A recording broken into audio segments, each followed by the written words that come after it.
Imagine sitting around a large dinner table with 26 of your closest friends all starving and ready to order several large pizzas.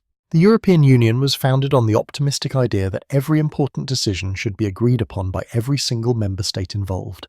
This leads to the NATO sabotage, where Hungary has become a Trojan horse within the alliance, threatening collective Western security. For nearly 2 years, Hungary played a dangerous game with Sweden's entry into NATO, becoming the only country standing in the way. Orban demanded respect because Swedish politicians had criticised the state of Hungarian democracy, effectively pausing a global military expansion over hurt feelings. In July 2024, Hungary took over the rotating presidency of the EU Council, a role that is traditionally ceremonial and focused on organisation. Instead of following tradition, Orban went rogue by flying to Moscow to meet Putin and then to Beijing to meet Xi Jinping. He called this his peace mission, but European leaders were furious and explicitly stated that he did not represent the Union's interests. To the cameras in the East, it looked like Europe was divided and that Putin had a powerful friend inside the gates. This creates an intelligence black hole because NATO members share sensitive information that could potentially leak to governments hosting Chinese patrols. Hungary is becoming a dangerous intelligence dead zone where the West no longer trusts the government and the East uses it. Ask yourself if you would trust a government with nuclear secrets when they refuse to arrest hackers targeting their own military allies. While this sounds democratic and fair, it has turned into a catastrophic design flaw now that one member has decided to go rogue. Why do Hungarians keep voting for him, despite inflation reaching 25% and a healthcare system that is currently collapsing? The answer lies in a massive narrative control machine called KESMA, which has consolidated hundreds of media outlets into one giant conglomerate. KESMA controls roughly 80% of the news market in Hungary, ensuring that the government's message is the only one heard. If you live in rural Hungary, you never hear about corruption scandals. You only hear that Brussels is attacking your way of life. The state narrative claims that the opposition wants to send your sons to war and that migrants are coming for your village. In the 2022 election, the opposition leader was granted a total of only 5 minutes of airtime on state television. Meanwhile, Orban appears every Friday morning for a long radio interview where he speaks without facing any difficult or critical questions. To protect this bubble, the government created the Sovereignty Protection Office in 2024 to investigate anyone accused of serving foreign interests. This agency is a tool to intimidate journalists and critics, making sure the Orban economy is never questioned by the public. When the economy fails, voters are told it is because a globalist left is punishing Hungary for its courageous stance on freedom. Imagine being the chief executive of a massive company, but being unable to sign a single check unless the window cleaner agrees with you. This is the ultimate gaslighting operation where bad policy is reframed as heroic resistance against a fictional and malevolent external enemy.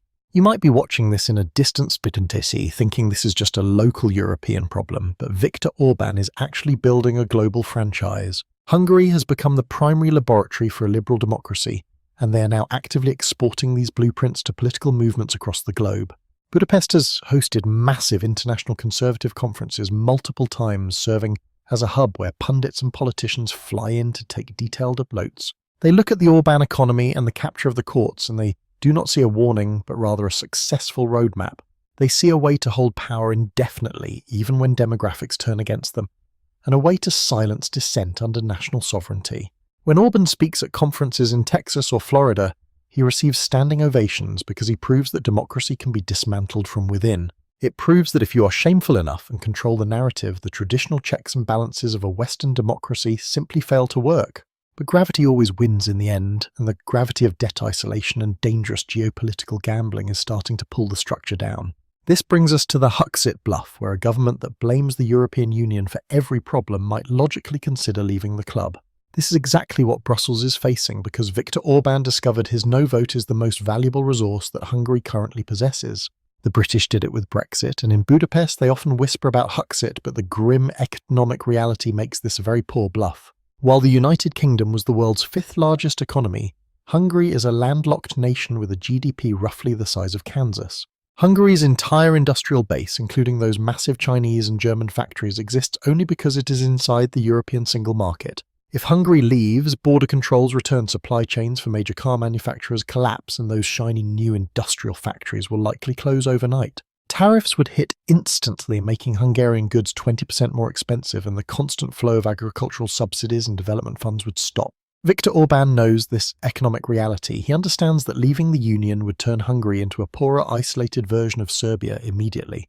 He keeps threatening it because he needs the threat of chaos to stay relevant and to play a game of chicken with 450 million people. He bets he can stay in the club, break the rules, and still get invited to the buffet because the others are too polite to kick him. But European patience is running out, and Brussels is building workarounds to pass laws and send aid to Ukraine without needing Hungary's single vote.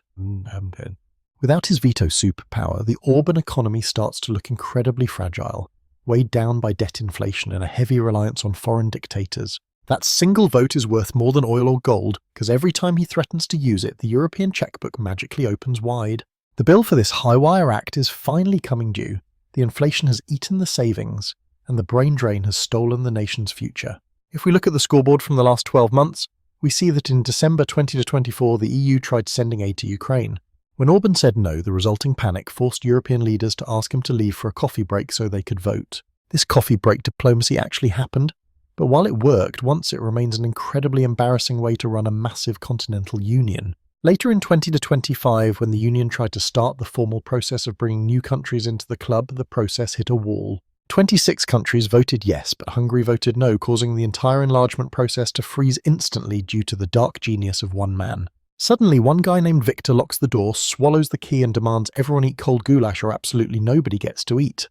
Orban does not just block the progress because he's grumpy. He treats every European Council meeting like a high-stakes hostage negotiation for funding. The EU froze billions in funding because of rule of law concerns, which is diplomatic speak for fixing corruption and eroding democracy. Orban responds by taking foreign policy hostage. You want Russian gas sanctions or Ukraine aid? You must first unlock his frozen funds. This is a geopolitical shakedown that actually works because the European Commission blinked and unblocked €10 billion in late 2023. Once you pay the ransom, the kidnapper does not just disappear, he simply begins looking for his next high-value hostage to exploit. If you are finding this descent into diplomatic madness fascinating, make sure to hit that subscribe button for more weekly economic chaos. Now we must ask if Orban is a master negotiator or if something is broken inside Hungary that forces this aggressive behaviour. To find the answer, we have to look toward the east and examine his massive gamble on betting the entire farm on Beijing. While Western Europe tries to de-risk from the Asian superpower, Hungary is doing the equivalent of moving in and sharing Netflix passwords. Orban calls this strategy economic neutrality, but his critics simply call it selling out the country's future to a foreign power. Now scale that frustrating dinner party up to a $19 trillion economy in the year 2025, where all of Europe is currently paralyzed. The reality on the ground is that the German car industry, the historic engine of Europe, is currently sputtering and failing. With Volkswagen closing factories and costs rising, Orban decided he would not wait around for a mechanic to fix the old engine. Instead, he chose to buy a brand new car, and he decided that this new car was going to be a Chinese one. Hungary has effectively transformed itself into a stationary aircraft carrier for Chinese interests right in the heart of the European Union. Driving through the Hungarian countryside, you no longer see vineyards or cows, but rather a sprawling industrial landscape called the Battery Belt. Enormous gigafactories now dominate the horizon, including a $7.3 billion plant being built in Debrecen by the giant CATL, BYD. The Chinese electric vehicle king currently dominating the market is building its first European car factory right in the city of Szeged. These Chinese companies desperately need a backdoor into the European market to circumvent the heavy tariffs placed on foreign imports. If the cars are manufactured inside Hungary, they are legally classified as European cars, allowing them to bypass all international trade tariffs. Orban is the man holding the door wide open for them, but this eastern opening is about much more than just batteries. This paralysis is not caused by an invading foreign army or a sudden market crash, but by the actions of a single man in Budapest.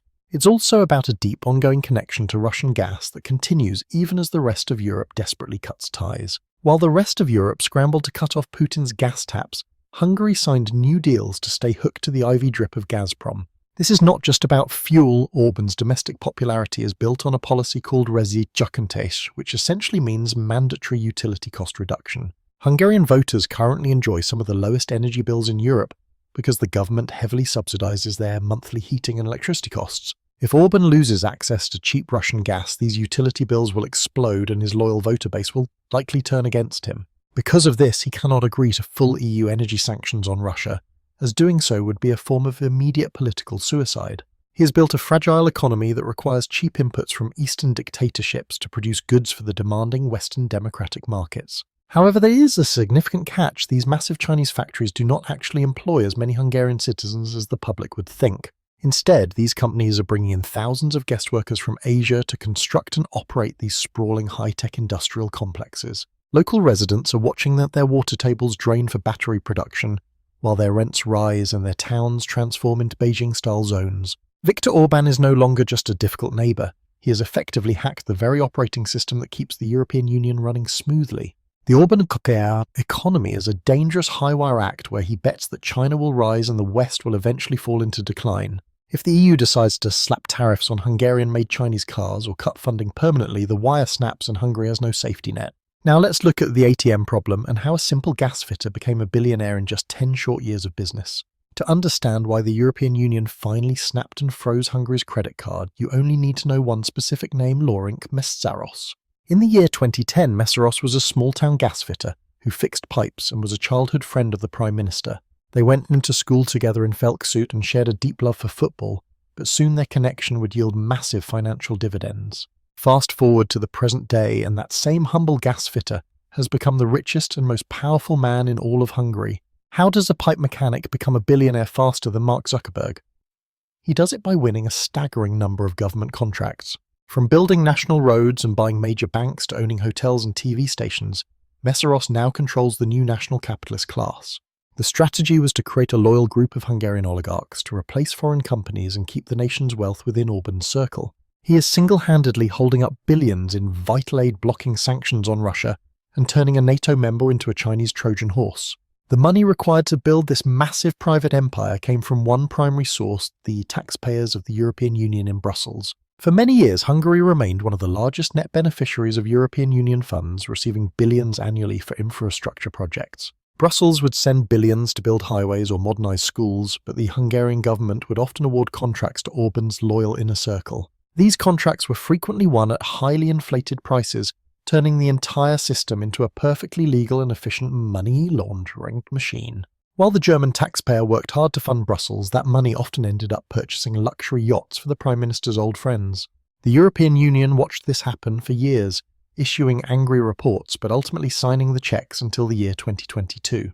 That was the year the ATM finally ate the card as the EU froze over $20 billion in funding, causing the economy to suffocate. Without that constant injection of free cash, the national budget deficit exploded, and Hungarian citizens began feeling the pain in their own wallets. This leads us directly into the inflation bomb, a period where price caps attacked the market and your local supermarket shelves went empty. Imagine walking into a store to buy basic staples like milk, sugar or chicken breast, only to find the shelves completely stripped bare. We must ask if this is merely political theatre, or if he has built an economic house of cards requiring him to hold everyone hostage. This scarcity occurred because the government made it effectively illegal for stores to sell these basic items at any kind of profit.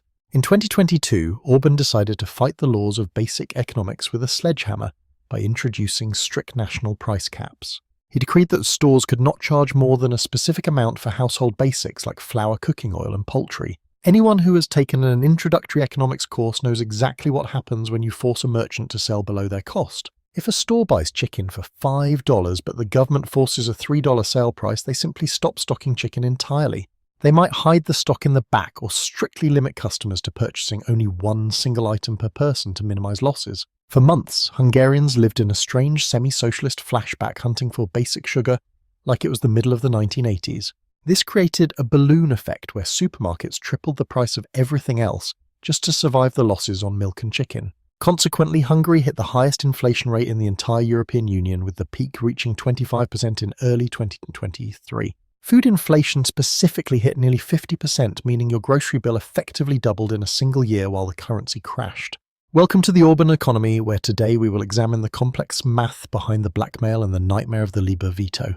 Orban blamed the inflation on Brussels and Russian sanctions, even putting up massive billboards showing sanctioned bombs destroying the Hungarian economy. Data clearly showed that countries supporting the sanctions actually had lower inflation than Hungary, proving Orban's narrative was a convenient political fiction. The Orban economy was not protecting the people from the global crisis, it was actively amplifying the pain through failed domestic policies. Think about the price of a gallon of milk where you live right now, and consider how that compares to your current monthly salary. In 2023, a Hungarian was likely paying a much higher percentage of their income for basic nutrition than almost anyone else in Europe. This brings us to the demographic switch and the massive irony of a leader famous for his aggressive anti-migration stance worldwide. Orban built a literal fence on the southern border and calls migration a poison, making himself the global poster child for Fortress Europe. However, the reality hidden behind the rhetoric is quite different. Hungary is quite literally running out of its own Hungarian people. The population is shrinking and the birth rate remains stubbornly low despite the government offering massive tax breaks for families having babies. More importantly, a massive brain drain is occurring as doctors, engineers and teachers flee to Austria, Germany and the United Kingdom. To understand how one vote can stop everything, you must first understand the devastating weapon that European leaders call the rule of unanimity. A Hungarian teacher currently earns only a small fraction of what their Austrian counterpart makes just an hour's drive across the border. This raises a vital question: who is actually going to work in all those shiny new Chinese battery factories we discussed earlier? The local Hungarians are either leaving the country entirely, or they simply refuse to work for minimum wage in a dangerous chemical plant. To solve this labour crisis, the government quietly passed a new law making it significantly easier to bring in guest workers from Asia. Suddenly, tens of thousands of workers from the Philippines, Vietnam and Indonesia are being flown in to keep the Orban economy running. The public rhetoric is about defending Hungary from migrants, but the reality is a desperate plea for foreigners to work the factories. It is a demographic time bomb, a government that stays in power by demonising foreigners while simultaneously building a model dependent on them. Eventually, these two conflicting realities will collide, and the resulting social and economic fallout will likely be incredibly messy and difficult. When your best and brightest leave, you are not just losing workers, you are losing the people who build the next generation's future. What happens when the world's biggest military alliance decides that you are no longer a trusted partner, but a significant liability?